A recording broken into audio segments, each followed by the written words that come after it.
Assalamualaikum warahmatullahi wabarakatuh. Halo semua, perkenalkan saya Anggita Rizky Maharani dengan NIM 11046230115, Program Studi Pendidikan Masyarakat Fakultas Ilmu Pendidikan Universitas Negeri Jakarta.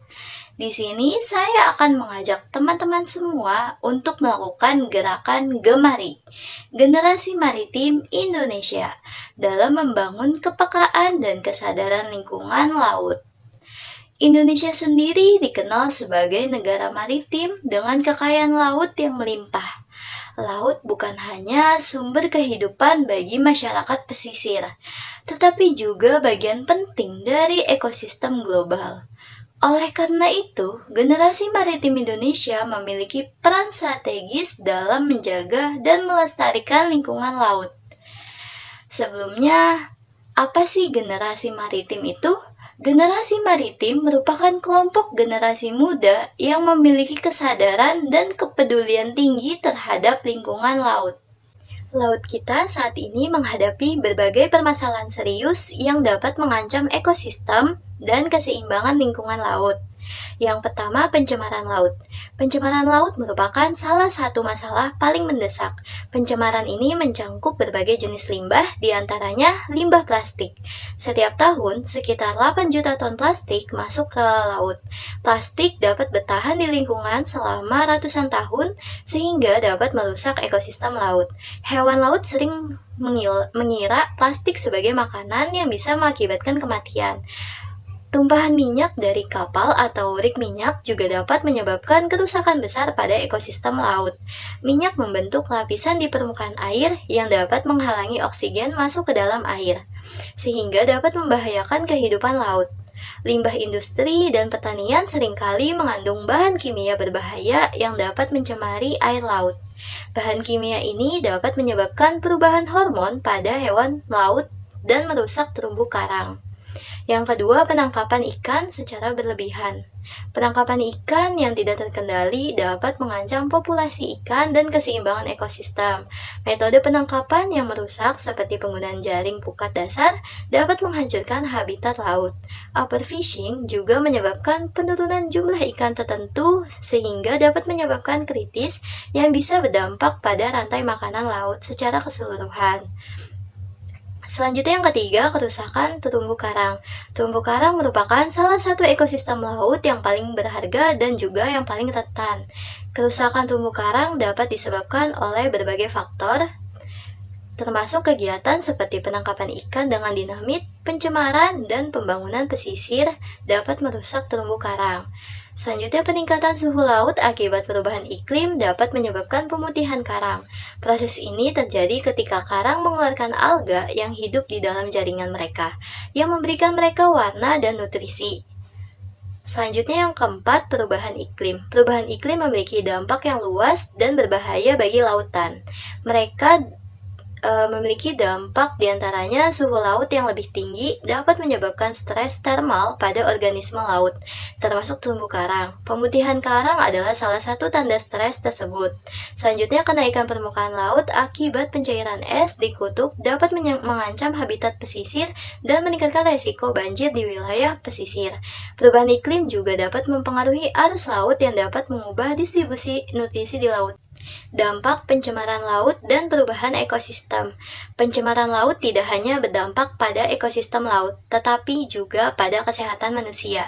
Misalnya, banyak spesies laut seperti penyu dan paus yang terancam punah akibat aktivitas manusia. Plastik dan bahan kimia yang masuk ke rantai makanan laut dapat mengakibatkan penumpukan zat berbahaya dalam tubuh manusia yang mengonsumsi ikan dan produk laut lainnya. Hal ini bisa menyebabkan berbagai masalah kesehatan, termasuk gangguan hormonal dan resiko kanker. Generasi Maritim Indonesia memegang peran yang sangat penting dalam menjaga kelestarian lingkungan laut.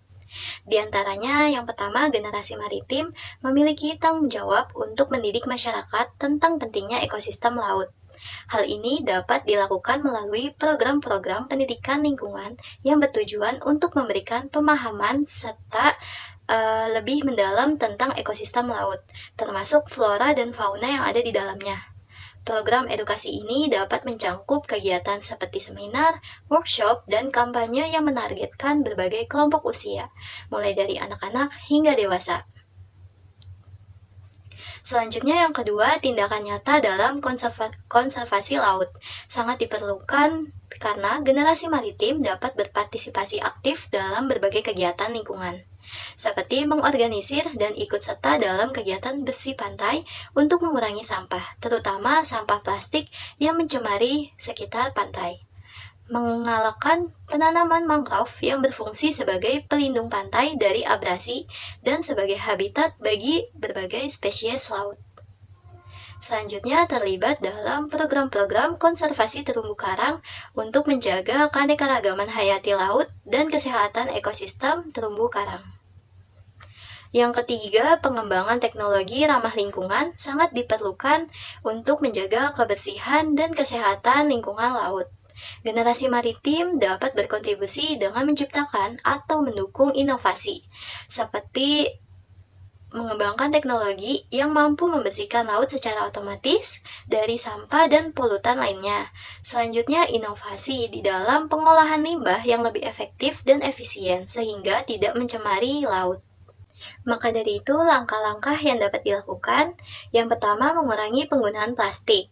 Salah satu cara paling efektif untuk menjaga laut adalah dengan mengurangi penggunaan plastik. Generasi maritim dapat mempromosikan penggunaan produk alternatif yang ramah lingkungan, seperti tas kain, sedotan logam, dan kemasan biodegradable. Selain itu, mengedukasi masyarakat tentang bahaya sampah plastik bagi ekosistem laut sangat penting.